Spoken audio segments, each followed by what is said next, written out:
Bienvenidos de regreso. Welcome back, everyone. As we know, the transportation sector has a key role to play in helping us meet the ambitions of Paris Agreement. But to achieve deep emission reduction in the transportation sector, cities will need a significant shift to public transport, walking and cycling, away from the use of private vehicles. In this next session, we will take an in-depth look at how mayors, the private sector, and the civil society organizations are showing bold leadership and collaborative delivery to move towards these aims. To kick off the session, please join me in welcoming to the stage Mr. Niels Lund. He is the Vice President for Health Advocacy in Novo Nordisk. Welcome, Niels.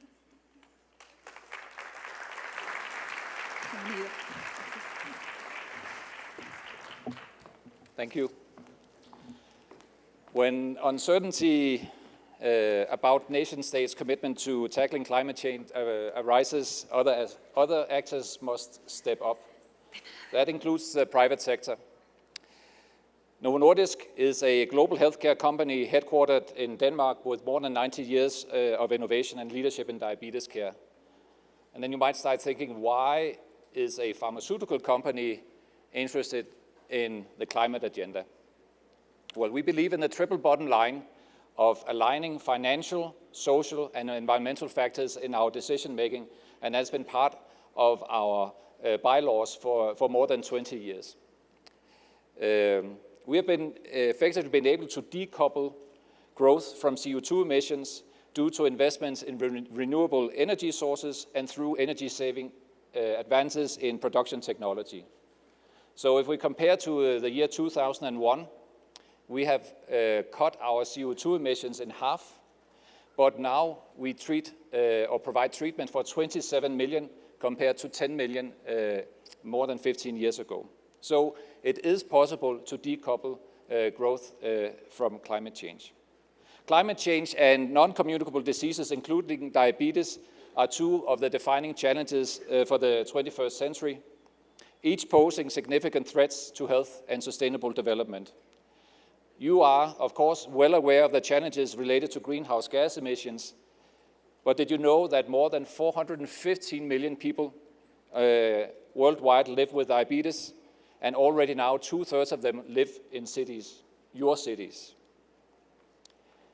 Health and climate change challenges share many of the same root causes: urbanization, processed food, motorized transportation, air pollution, lack of green space. Many of these factors also impact urban diabetes. So this is where a pharmaceutical company gets into the business of climate change more widely on a global agenda. And that is why we, a year ago, thought it was natural for us to engage in a research-based partnership with C40 to jointly support cities in strengthening the case for actions that can address these root causes and provide us strong health and climate benefits. We're proud to see that the results are being presented at this summit, and that many of the benefits of bikeability and walkability actions in Mexico City are now documented. You can address urban diabetes through climate actions, and you can address climate change by working to prevent urban diabetes. So we can each use these agendas in the different areas to promote the common cause of preventing both climate change and urban diabetes. And with those words, I thank you for the opportunity and would like to pass on the word to Minister of Environment, Tanya Müller from Mexico City.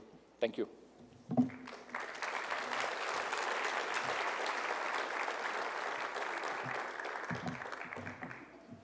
Good afternoon to all. It's a pleasure to be here. I will continue my speech in Spanish. Muy buenas tardes a todos. Como bien estaba comentando Niels, sabemos la importancia que tiene la calidad del aire y la salud en nuestro entorno en una mega ciudad como es la Ciudad de México. Por eso es fundamental el uso de las tecnologías, pero también cómo integramos esta información para los usuarios, para los ciudadanos. De ahí que la Ciudad de México tiene, por ejemplo, la aplicación de aire para que los ciudadanos sepan en tiempo real cómo están las condiciones y que puedan tomar decisiones informadas para sus actividades al aire libre. También en la Ciudad de México, en estos últimos 4 años, hemos integrado el sistema de bicicletas públicas a la tarjeta de la ciudad de transporte. Hemos incluido en esta tarjeta de la ciudad ecobici y los biciestacionamientos masivos, como pueden ver aquí en las imágenes, porque buscamos que cada vez haya un mayor número del uso de la bicicleta, porque sabemos los beneficios no solo en reducción de emisiones, si es un viaje que se deja de realizar en automóvil, pero también los beneficios en salud.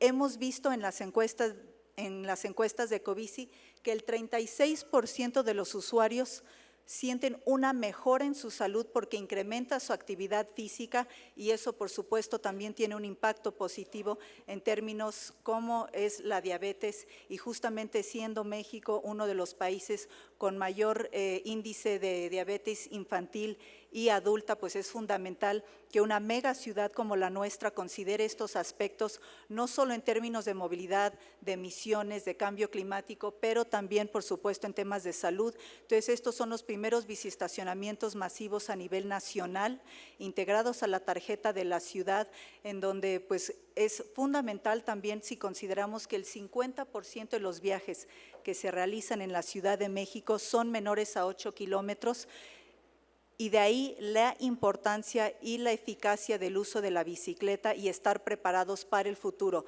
Aquí un ejemplo de la ciclovía Revolución Patriotismo, una de las principales vialidades de la Ciudad de México con más de 5 carriles.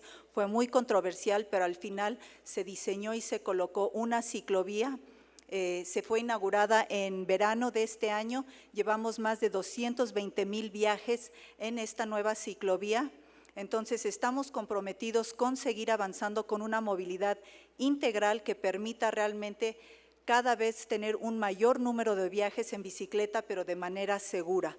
Entonces, realmente también vemos en el diseño que se ha integrado el sistema de transporte público para que pueda haber una convivencia muy armoniosa entre los usuarios de la bicicleta, entre los usuarios del transporte público y que cada vez la ciudad esté mejor equipada para realizar estos viajes.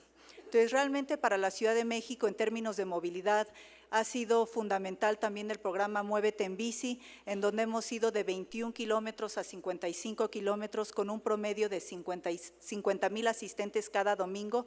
Y no es solo la parte recreativa y de espacio público, que es muy importante, sino también el porcentaje de personas que al usar la bicicleta en términos de recreativos los domingos hacen la transición para el uso de la bicicleta como un medio de transporte al ver lo rápido que puede llegar de un punto a otro.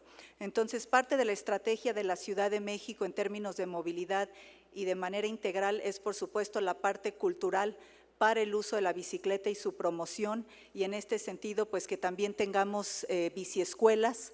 Hoy en día tenemos 5 biciescuelas que son totalmente gratuitas, en donde se han capacitado a más de 100,000 personas en los últimos años.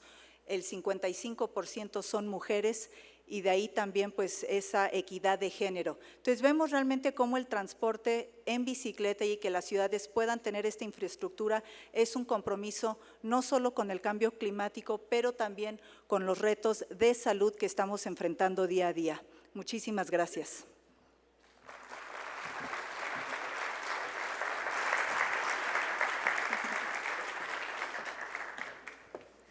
Thank you so much, Niels, and thank you so much, Tanya. Muchas gracias por todo el esfuerzo que has hecho para realizar este seminario tan maravilloso. Gracias, Tanya. Now I would like to introduce to you Ms. Janette Sadik-Khan, who is a principal at Bloomberg Associates and was the commissioner of the New York City Department of Transportation from 2007 to 2013 under Mayor Michael Bloomberg. During her tenure in New York City, Janette led one of the most sweeping revitalizations of city streets in half a century, adding nearly 400 miles of bike lanes and setting in motion the transformation of more than 60 plazas across the city. These include turning Broadway through Times Square over to pedestrians, sparking economic recovery throughout the area. Janette now advises mayors around the world, from Los Angeles to Mexico City, to Rio through Athens, on developing street redesigns and delivering similarly inspiring results. Janette will begin with a short talk, and then she will moderate a panel discussion across mayors on how they are transforming the way people move around their cities. So please welcome Janette. Bienvenida, Janette. Great. Buenos tardes. I will be giving the rest of my speech in English. So it is great to be here to talk about what mayors are doing to move beyond cars, to create a new world order. And where are those slides?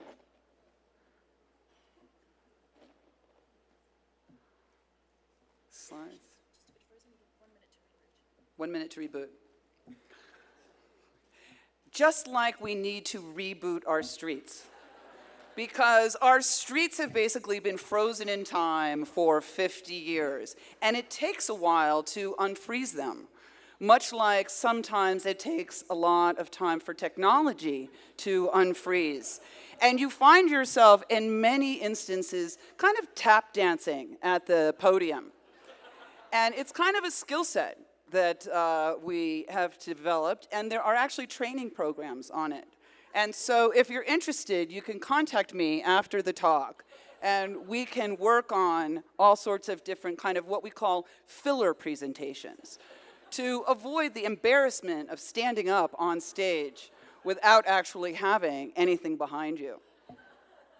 So if you looked at the slide back here, you would see that streets are what make a city great or a city not so great.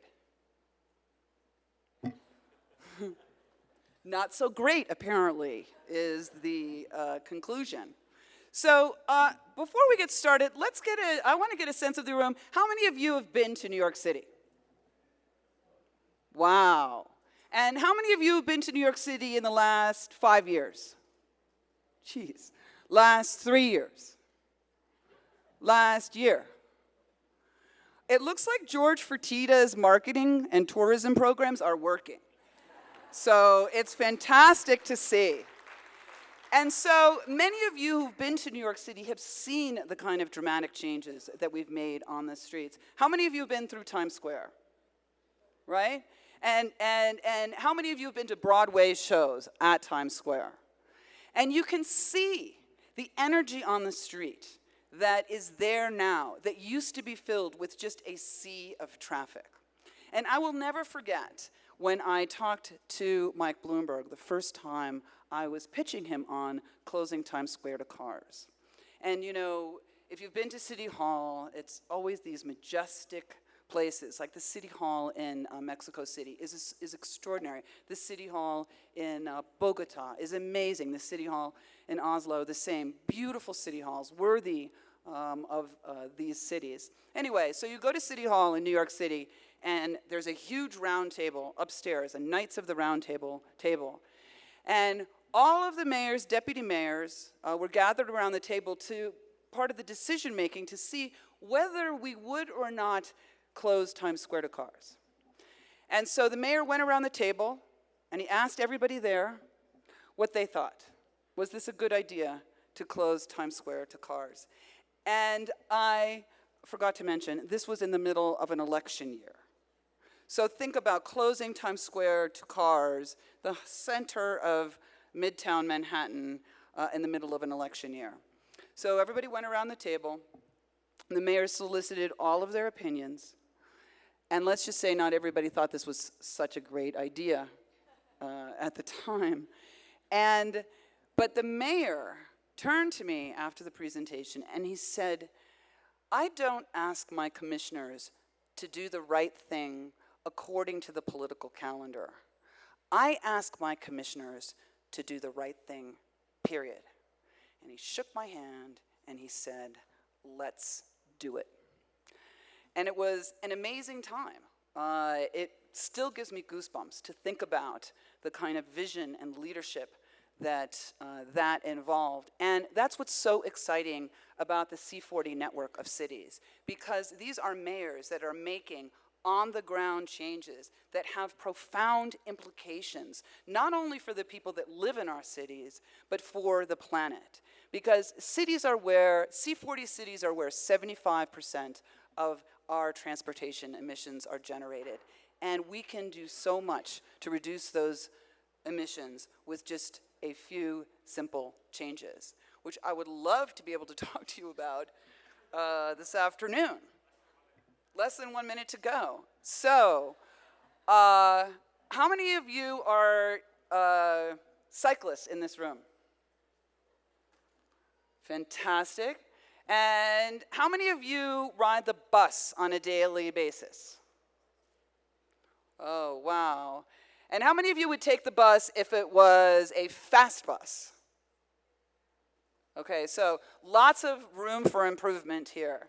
How many of you are within a 10-minute walk of a green space? Wow, that's pretty impressive.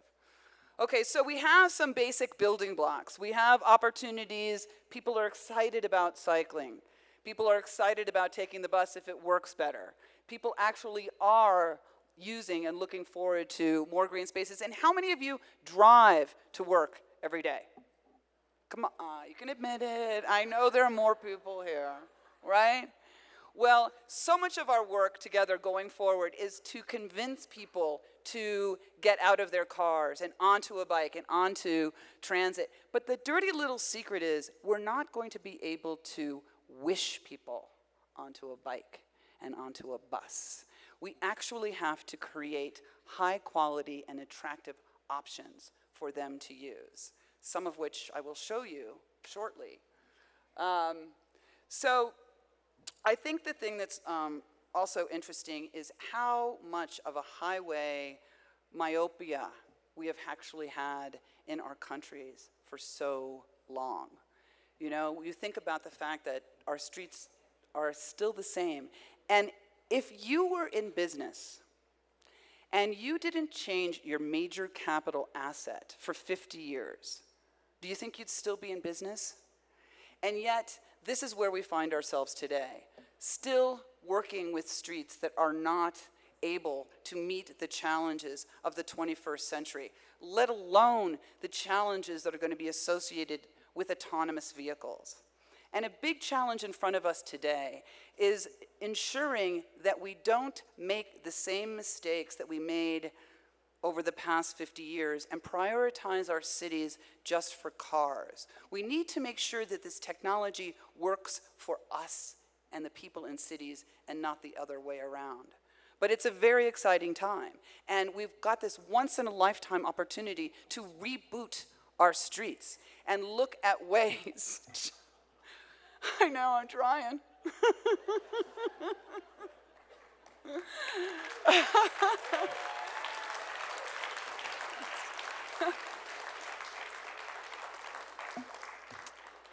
So, rebooting our streets and using all of that extra real estate for new purposes, for affordable housing, for sustainable transportation options.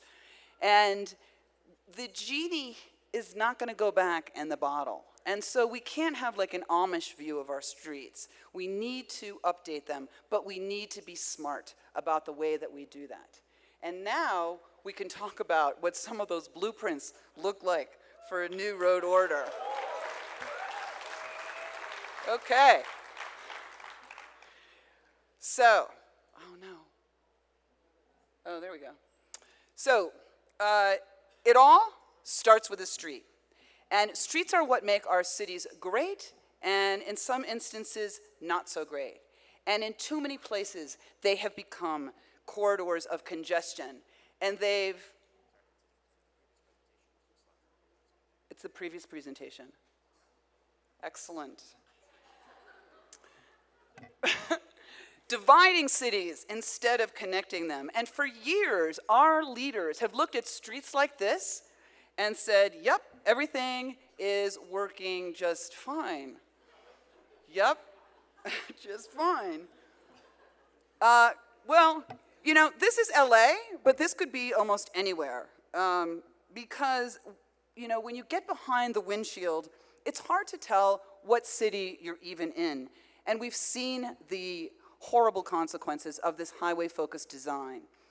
If building more roads reduced congestion, we would be moving at highway speeds instead of in this, you know, sea of brake lights. And these designs are not just dysfunctional. They are actually dangerous and deadly. Over 1.25 million people die on our streets every year. And it's a public health crisis, you know? And yet we kind of just shrug our shoulders, say, you know, that's just, you know, the way things are. And we can do something about it. And unless we change this kind of highway hypnosis, we are courting environmental disaster. Today, over half the world lives in urban areas. By 2050, 70% of the world is going to be in cities, and we are not going to accommodate this growth by millions of more Mazdas. We are rapidly becoming a world of city-states, and the choices we make today will affect billions of people for generations to come. And we can start with something as basic as the design of our streets, because we get what we build for. And if we build cities around people and make it easy to walk and to bike and to take the bus, we'll get a city where this is all possible. But to get there, you need a plan. And Mayor Bloomberg recognized this in 2007 when he launched Plan YC, his long-range sustainability plan. It was a visionary document with 127 programs to steer the city in a new direction. And the goal was to reduce greenhouse gas emissions by 30% and improve the quality of life in business districts and neighborhoods while accommodating the million more people that were expected to move to the city by 2030. And it had detailed strategies and benchmarks and affected the operation of every single agency: transportation, planning, parks, and everything in between. And cities on every continent have made similar plans and commitments in recent years. City leaders recognize that we need to make better use of our existing assets to create more choices for getting around, building bus lanes and bike lanes and public space that helps the city grow. Building in more choices doesn't have to take decades or billions of dollars. Something as simple as a dedicated bus lane can have a dramatic impact. And in New York City, we created 7 new rapid bus lines in 6 years, reducing travel time and boosting ridership, which was great news for the 215,000 people that took these select bus service routes every year. And these redesigns aren't just good for riders. They have benefits that go far beyond the bus lane. In our first project in the Bronx, we found a 71% increase for local businesses that worked and had businesses along the route. And BRT systems are flourishing all over the world since it was first launched in Curitiba. And we're seeing it from Bogotá to the Metro bus system here in Mexico City, to the Rea Vea system in Johannesburg. And these systems are not just providing physical mobility, they're providing social and economic mobility, connecting people to schools and jobs and services. So it's no surprise that BRT has taken hold in 200 cities, moving over 35 million people every day. And that same principle applies to bike lanes. A bike lane is not just a place to ride a bike. It is an investment in an entirely different kind of street, with islands for pedestrians, better defined lanes for cars, a street that is safer for everyone who uses it. In New York City, we built 400 miles of bike lanes, 650 kilometers, creating a new network that led to a quadrupling of cyclists. People from all walks of life filled the new lanes. And it showed that building a safe biking infrastructure is what gets people out of cars. Safety and sustainability go hand in hand. And these kinds of protected bike lanes are sprouting across the United States, from Seattle to Los Angeles, Atlanta, and Chicago, spreading to city streets on every continent, Addis to Auckland, Sao Paulo to Buenos Aires. And cities are leveraging these investments with new bike share systems and seeing great results. Since we launched the City Bike system in New York 3 years ago, people have taken 35 million trips. They have ridden 69 million miles. That's the equivalent of riding a bike from here on our planet to Mars. And in the process, they have burned off the equivalent of 4.9 million Big Macs. So we're dealing with the diabetes situation. And in Paris, 80,000 people a day are riding the Velib system, and it's become a new form of transit in cities like Rio. And Guangzhou is the biggest of them all, with 66,000 bikes and 2,700 stations. And you can see this kind of explosive growth around the world. When you build a city that works for people on bikes, you get a city that works for everyone. And when you look at streets as more than places for cars, you can see new possibilities. Here in Brooklyn, we took a place where people wanted to park and turned it into a place that people wanted to be. And we did it over a weekend, just painted the outline of that plaza with curbs and put tables and chairs. Of course, one of the most famous examples of this approach was the transformation of Times Square when we closed Broadway to cars. And we did it in a matter of weeks, just using the materials that we had on hand. And almost overnight, it turned into a pedestrian oasis that was worthy of its name. It was a big hit, and it worked better for traffic, and it worked better for people. Pedestrian injuries went down because they had more space to walk, and it became one of the top 10 retail locations on the planet, thanks to the 480,000 people that walk through the area each day, a 37% increase in foot traffic since we put in the plaza. And these kinds of projects can help people see their streets in a whole new way. They can be used at different times, in different ways, as showcases for innovative art, even for very public displays of affection. It shows what's possible when your streets serve everyone, not just drivers. And you can see these kinds of transformations all over the world, from new designs that were unveiled in Bogotá just a few weeks ago, to here in Mexico City, just outside the Zócalo. Hundreds of cities are remaking their streets, like right here in São Paulo, and even in Los Angeles, the car capital of the world. They are creating new spaces for people on foot. Data is a critical part of making the case for these kinds of changes. As you know, I work for a data-driven guy. As he likes to say, in God we trust, everyone else bring data. And so we brought lots of data. And we went beyond just counting the number of cars on the street. And we looked at sales tax data to look at the impact that our projects had on local businesses. And we found on streets where we put down protected bike lanes, we saw retail sales soar almost 50%. And we saw similar results on our plaza projects, like in Union Square, where we saw a big drop in empty storefronts when we redesigned the streets. Places like Auckland are finding big increases in foot traffic with designs like this one on Front Street. Streets that are powered by people are also better for the planet. And when we closed Times Square to cars, we found a 40% decrease in emissions. When Paris instituted car-free days, they saw harmful emissions go down 40% in many parts of the city. And Mayor Hidalgo has now expanded this program, making one of the most walkable cities in the world even more breathable. You probably heard about the congestion pricing program in London. And when they implemented it, they found a 16% reduction in greenhouse gas emissions.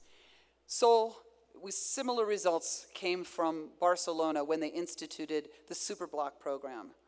And in Seoul, when they tore down an old freeway, they saw a 10% decrease in air pollution when they replaced it with a river park.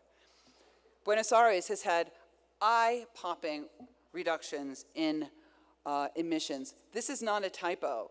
Over 5,000% reduction in carbon dioxide emissions, just proving the point that you get what you build for. And getting approval to implement new project designs can be difficult, especially when people are working off outdated designs.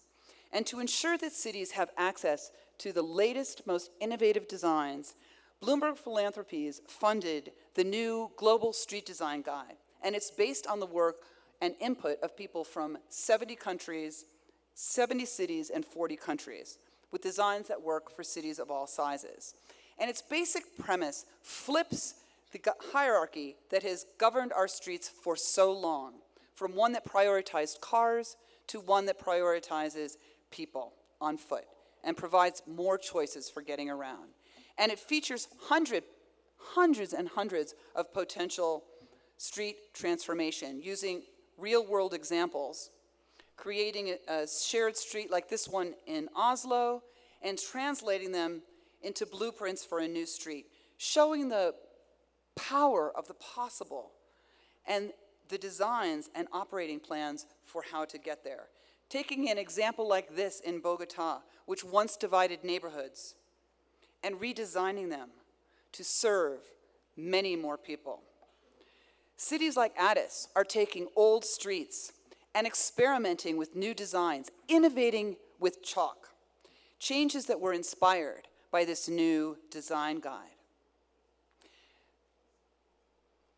Better streets and safer streets don't just appear. They are created. And I encourage all of you to endorse this guide, to join this global street network and become a part of this urban revolution. And this revolution is more than just a compendium of street designs. It's a bold statement of collective imagination, and it's a global permission slip to innovate and to inspire you to dream the change you want to see on the street, to design the change you want to see on the street, and to create the change you want to see on the street. Our streets are in your hands and in your care. Some will say they can't afford to do what it takes, and the fact is we can't afford not to, because when you change the street, you change the world. Thank you.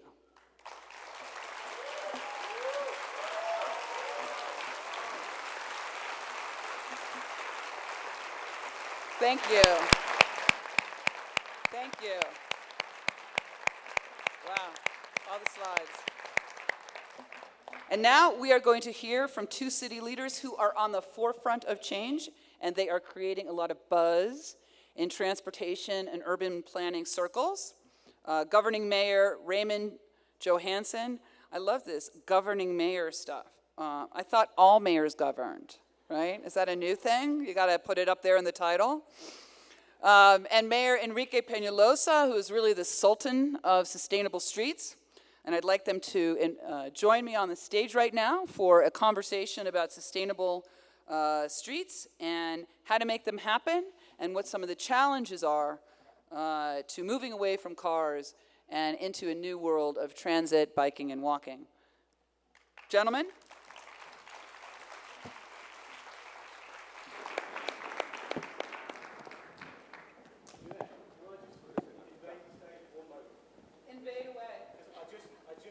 Well, I just want to apologise to everyone on behalf of C40 for the computer malfunction that just interrupted your presentation. Janette, as everyone has just seen, is just about the best presenter in the world. But no one can deal with that. And I think let's just give Janette one other extra big round of applause for doing an amazing job. Now I'll let you go on with it. There's nothing more to say. There's nothing more to say. Yes, there's actually a lot more to say. And we're going to say it. So I'm going to start with Governing Mayor Johansen. So you've made an unbelievably ambitious decision to restrict private cars in the center of Oslo by 2019. This decision has made headlines all around the world. And I want to know what motivated your decision, what do you think the impact will be, and do you think you will survive? Well, that's probably not the main point, but to some extent this is not that very ambitious. If we go back from 2003 to 2015, the number of cars just in a small city as Oslo has increased with 120,000. And then each day, 160,000 is commuting to Oslo. So we need to do something. Saying going by tram from one side of Oslo to the other side, it was faster 100 years ago to go by house and cart than it is today to go by public transport. So we need to do something. What we try to do, we talk more about mobility than transport. And we as authorities, we need to facilitate for that. And therefore, we have this ambitious plan. Well, after what you've shown us, I don't know if it's that ambitious, to have a car-free inner city of Oslo. But we call it a car-free inner city, and we want to create a lively city. We want to replace that area with other kind of activities. So from the beginning of next year, we will take away 600 parking stations. So if you see the impact of that, then we can talk about the next election. Yeah, that's a really ambitious thing. Yes. You know, because people look at, you know, you take away a parking space and people think they're like, you've taken away their firstborn child. Yeah. So I think you've got a lot, you've got like Kevlar armor or something like that? Especially men in my age. Yes. We are used to have, used to travel with 1 ton each day when we go to work. Yeah. So it's also a generation thing. What we want is to take away these parking stations. We want to replace it. We want to build more bicycle lanes, also easier for walking. Yep. And it's a new city planning that we're just about to do. I think 10 years from now, I think people will take this as natural, is it now, to not smoke in a restaurant. Yep, I think you're right. And I think that moving to the kind of new status quo that gets us beyond cars is critical, and we're looking forward to seeing the results of that the next time we're on stage together. Yes, okay? But immediately we have to replace this, because we don't want to create the called city of London, which not much happened during nighttime. So we need to replace it with activities if we shall succeed. Now, in a lot of cities that's really a challenge for us. Nighttime mayor to do that, which is sort of so therefore we invite business, different groups, the people of Oslo to participate in this grand plan. So come forward with different proposals for how to replace this area. So therefore we're going to have it a step-by-step approach. That's excellent. And speaking of grand plans, I'm going to turn to Mayor Peñalosa, who's known as a public transport champion. And so, you've already done so much to improve Bogotá, and I want to know what's next. Well, we have done, as you said, Janette, some interesting things, some which have been done in many places, such as every day, half of the cars have to be off the streets during peak hour times. We have also the traditional Bogotá ciclovia. Every Sunday, about more than 100 kilometers of main arteries are closed to cars, and we get more than 1 million people every Sunday. And we have a very interesting exercise, which was voted through a referendum. People voted, and the first Thursday of every year, we have a car-free day. Our 9 million inhabitant city, no private cars at all. So everybody has to use public transport or bicycle or walk. And now we have done a lot of work on bicycling, but still we are short, but yet we have more than 600,000 bicycle trips every day. And we have about nearly 500 kilometers of protected bikeways. We hope to double that over the next 3 years.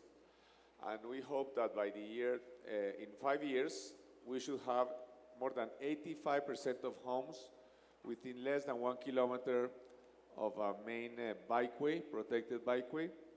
And in public transport too, also our bus system, the Transmilenio, which is moving more passengers our direction than most subways in the world, more than 50,000 passengers our direction.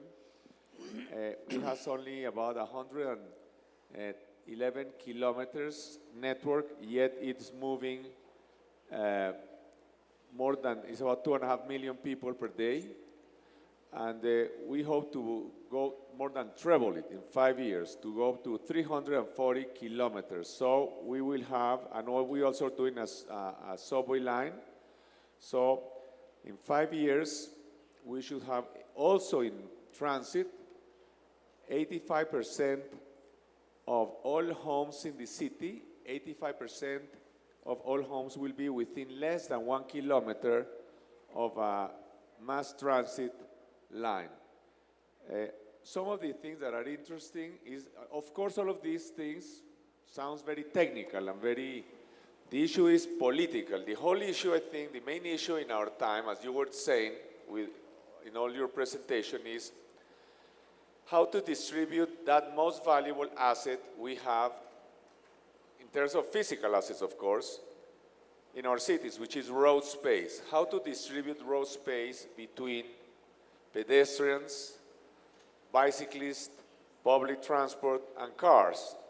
And there is no mathematical rule for it. This is not a technical issue, an engineering issue. It's a political and ideological issue. And we believe that if all constitutions say that all citizens are equal, somebody on foot has the right to the same amount of road space as somebody on a car, or somebody on a bicycle has a right to the same amount of road space, and clearly a bus with 100 passengers has a right to 100 times more road space than a car. And we have this big challenge in Bogotá, which is a very unequal city, where we are going to put one of our most challenging busways is we have this part of the city where the high-income people, not in Bogotá, but in the country, are concentrated. And we are going to put the BRT, the Transmilenio, through there over the next 4 years. So I would say that at least 15,000 of the 30,000 wealthiest people in Colombia live within 501 kilometers of this road in a matter of 5 kilometers. And so this is not in order to fight with them, but there is no other way out. They will have to choose very soon whether they take 2 hours to go to the office by car, or they take 15 minutes. So I think this will be very powerful socially and politically. It's an incredibly ambitious plan, and it's very exciting to see the down payment that you're making immediately in bike lanes and on the new procurement for the Transmilenio system. And now, Governing Mayor Johansen, you have a goal also to make Oslo much more vibrant and livable and inclusive. And what role do you think that walking and biking in transit play in achieving that goal? I think it's very important. And we as politicians, we have to facilitate for that. And we have to take some bold decisions. I think we often compromise too much because it's often a matter of space, as the mayor of Bogotá rightly mentioned. We cannot move the buildings, so we have to discuss how to use this area. So we will heavily build more bicycle lanes, but in a city as Oslo, many people are walking towards to job. Therefore, it's also about where we build new homes. So we want to build new homes around the collecting night points. We want to build higher and tighter, so the CO2 footprint shall be as light as possible. So to facilitate for walking, bicycling, and for people using public transport. And then we invest heavily in public transport, we will build new trams, a new tunnel in Oslo, and then we will build houses and enterprises, so the footprint shall be light. So we, as the rest of the world, it's also a growing of population in the urban areas. So we must facilitate for that. And I think often that we do our utmost to avoid people coming into the big cities. At least that has been the discussion in the Nordic countries, to facilitate that people can continue to live outside of the cities. So now we have to plan for the future that because of the education, women's liberation, all of these kind of things, people want to live in cities, in urban areas. So therefore, we want to have a walking strategy. It's good for the health, which is also very, very important. And also build much more lane and not go into that many compromises, which is because group of people, especially this is also a generation thing, and I think that many who actually votes in elections are often very, very much in favor of the cars. We see throughout Europe that younger people are not going to vote, which they are much more occupied to facilitate for public transport, for bicycling and walking. So the politicians, for continue to keep them in power, they need to listen to those who drive cars. So to find and for the different political spectrum to come together and find common solution will be important, because that's the only way to pave it forward. Less conflict on these issues. Mm-hmm. Well, it's true, and we are seeing the number of young people getting driver's licenses going way down. Yes. And people looking not to have to own assets like cars, but to move toward a more sharing economy. You know, one of the things that hasn't come up yet has to do with financing these kinds of projects and programs. And Bogotá is one of the first cities that was selected under the C40 Finance Facility Program to transform the city's biking infrastructure. And so I wondered if you could tell us a little bit more about the project and about the financing component. Yes, the C40 finance facility is giving us $1 million to work on a design of a bicycle highway. We already have done in Bogotá in the past, I would say one of the first, if not the first, true bicycle highways about 18 years ago, 24 kilometers long, 15 meters wide, without cars next to it. By the way, through some very poor neighborhoods, and also like a 30-kilometer greenway through a very dense, one of the most dense cities in the planet. But this project has the characteristic that it's going through a very central area. Bogotá is a large city. We are very poor, but still we have like about a $6 billion budget every year. So $1 million seems to be nothing. However, this is very important beyond the money, because this first shows that we have international support for a controversial project. And as this is a controversial project, it's also useful to have international financing so that people will not complain that we are spending our budget on some crazy idea or some crazy project. So I think this finance facility can be a very valuable tool in order to do creative new projects, to take risk. And beyond the money, as I say, we are able to say we are receiving international support to explore new ways of making cities. So we are very happy to receive this, because of course the big challenge always is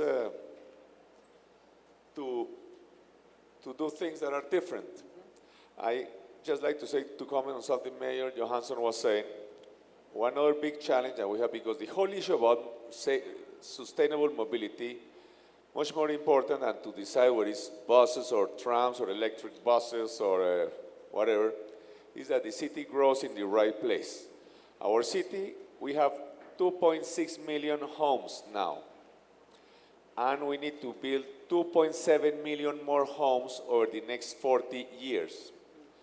And the most important issue is that we don't build low-density houses with a garden, but high-density developments, however, where people are able to have that which they are seeking in the suburbs. So we are also doing some very interesting, for example, a city to the north of our city, which will have about 500,000 homes, which will have, for example, more than 300 kilometers of 12-meter wide sidewalks.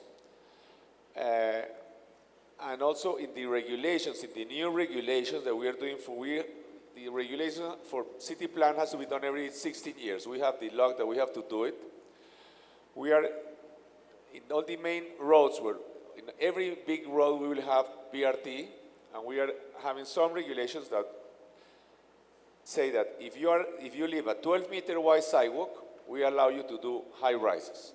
So we now have very horrible sidewalks, like very only 2 or 3 meters. We'll have 12-meter wide sidewalks. And also in this new plan, we are already included that parking spaces are not required in new buildings. Parking spaces are not required. We are not putting yet limits on how many parking spaces. So all of these things, I think, will contribute to have a compact city, that the city grows in the right place, and that the existing city achieves a better quality so that people do not want to live and go far away. Planning frameworks are clearly really important. And I wondered, what kind of planning tools are you using in Oslo now? Are you looking at parking regulations also? Are you looking at parking pricing? You know, what is in your toolkit right now? Yeah, parking regulation, it's extremely important. You have to find a right balance between the stick and the carrots. And definitely we also need the sticks, and it means that it must be more expensive to park, and that we have already done in some parts of Oslo. And of course it's not always very popular. And when you apply for building new houses, then we are not required that they have to have as many parking places as they used to have before. It's also make it cheaper. So it's a what do you call it, a kinder egg? I don't know if that's in English, but it's also good for the environment, and it's cheaper because that is also a challenge that we are facing in the cities today, because it's so expensive. So it means that the city of the center of the big cities is just for the rich people. So we need also to facilitate for the younger people to be able to establish in more attractive places in the center of the cities. So therefore it has with regulation to make it cheaper to build houses, and therefore we try. But of course here is the market that decide more than we as politicians does. So we can make it cheaper with the parking places, and also with the norm for how big the different apartments have to be. So that's kind of tools that we can use. Mm-hmm. Well, clearly gentrification is a huge issue, and gentrification and the affordability of cities. And Mayor Peñalosa, you've spoken eloquently about transportation and equity in your TED Talk. As you once said, an advanced city is not one where even the poor use cars, but rather one where even the rich use public transportation. Mm. And I want to know, what are you doing to make this possible in Bogotá? Well, clearly, societies tend to become more democratic as they become wealthier. But for us, for example, to have a New York City or Oslo's income per capita, even if we have very high economic growth rates, it will take us about 130 years. Not to catch up with New York or Oslo, but to reach where Oslo and New York are now. So we have to do something now before we become wealthy to create more equity. And I would say this is exactly the these are symbols. When I would say in developing country cities such as Bogotá, where only 20% of homes own a car, to have a car parked on the sidewalk is a symbol of lack of respect for lower income people. And on the contrary, to have a high quality, very wide sidewalk, it shows democracy. A protected bikeway is not only useful to protect bicyclists, but it's also a symbol that shows that somebody on a $30 bicycle is equally important to one on a $30,000 car. It increases the social status of the cyclist. And I think in Bogotá, something which has been achieved, which is, I think, the only city in the world where I have seen this, is that even in the most congested main arteries, through the richest area, if we decide to put a busway, a BRT way, and to take cars away, nobody dares complain. They may want to complain, but they clearly, politically, it has been achieved a consensus that first, to have the BRT is the technically more efficient way to use scarce road space, because a BRT lane will move the amount of people that you will move about with 30 car lanes.